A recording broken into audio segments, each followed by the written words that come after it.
గడపల్లకొచ్చారు గదరా government office వాళ్ళు, అడిగి ఆరోగ్యమే తెలుసుకుండ్రు ఇంటికొచ్చి డాక్టర్లు. శిథిలంగా ఉన్నోరు బాడి మారి అయ్యింది రావది గుడి, గుడి గంట కొట్టకుండా పేదోడి బతుకు వెలిగిపోతుంది గదరా, బతుకు మార్చింది జగనన్నరా.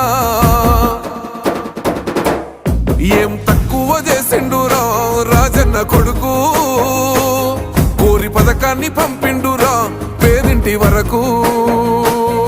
ఏం తక్కువ చేసిండురా రాజన్న కొడుకు, వైసీపీ జెండెత్తి పోదామురా ఆ గెలుపు కొరకు.